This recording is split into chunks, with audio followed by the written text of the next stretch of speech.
Hi guys, Tuhon Bill McGrath here. Wanted to give you 3 sample sparring combinations today and the principles behind them.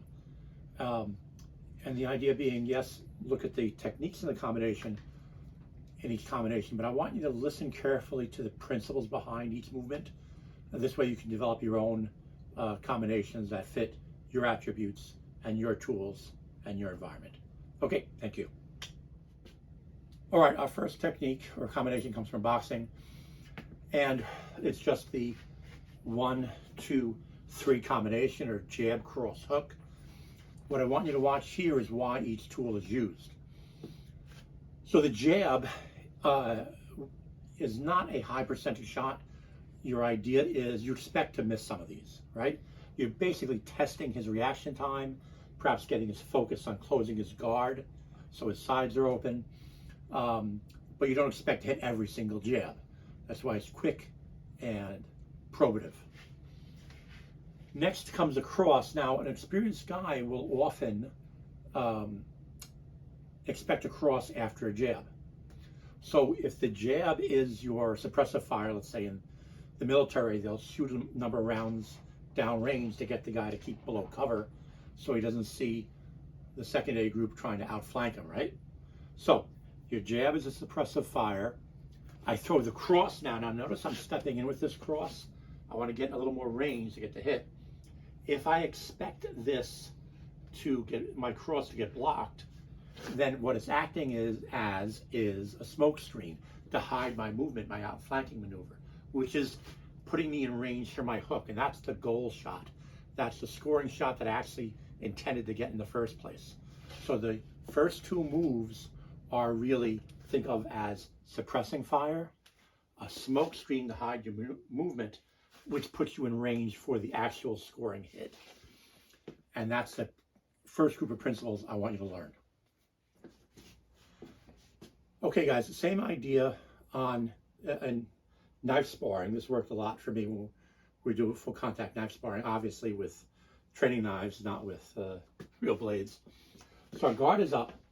I'm going to do that same 1, 2, 3 combination, except in knife work, it's forehand, backhand, uppercut, and uppercut. So 1, 2, 3, 4 would be our numbering system. So I'd throw a 1 again as suppressive fire to get his attention over here and to hide my movement. My second cut was a 2 going for his form.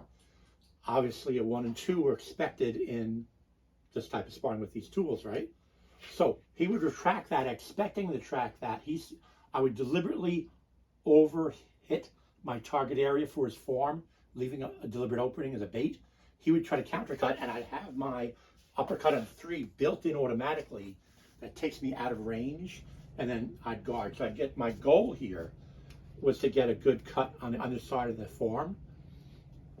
But I need to throw 2 shots ahead of that in order to get to the goal, to hide my flanking maneuver. So, and in this case, that's what flanking maneuver basically is wave in, wave out. So 1, 2, 3 would be my combination. Suppressive fire. I'm putting something in between us so he doesn't attack me. He should react to that. 2 is a smoke screen, or I'm pretending to go for that arm, expect him to react to it and get out of the way. And I'm opening up a gap here, so when he comes to countercut me, I withdraw back on, wave out to get the countercut to my actual goal technique, which was the uppercut on the forearm. And basically the same principles using a knife. Okay, my favorite combination for full contact stick fighting was this. I wanted my quickest shot for my suppressive fire, something that would cut the center line, because it's a very efficient way of cutting on the beginning of a fight with a stick. So I would do a vertical critique here with that mobile fulcrum in order to get that hit. So that was my suppressive initial shot. That's my jab, basically. I do the cut. This winds very easily to a high critique, a vertical critique. Because of the nature of the mask, a lot of times that would hit because it's coming above your field of vision. The mask kind of blocks your vision. But if it didn't hit, then I would have a quick 2-1 into into the mask with horizontals. And they're not full cuts in chamber. It was from the boutique, it was a quick slash and a recovery back again. So I'd get those hits. Obviously devastating without a mask on, but you know, just make some noise and tap your buddy. You don't want to really hit each other. At least I didn't want to hit each other too hard in sparring. I'm sparring my friends. But you see how the way the combination set up. So a very quick vertical cut to cut the center line and draw his attention and suppress a fire, get his hand out of the way. And also that because the hand is going down, it tends to bring his attention down, and then it would teak up high. This also would block, if he came in, countercut me, that would also block his strike, either to the hand or blocking the stick, right?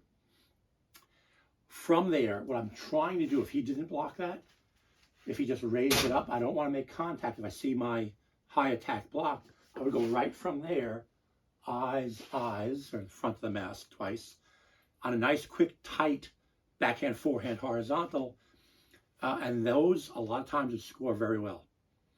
And the reason I don't simply do a backhand very wide and open, a more powerful backhand, because if it didn't hit, a lot of times his stick would come in and I get clocked with that.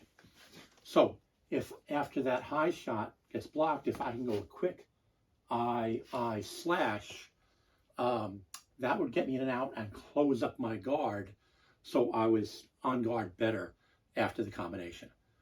So these have been some principles how you can set up your own sparring combinations.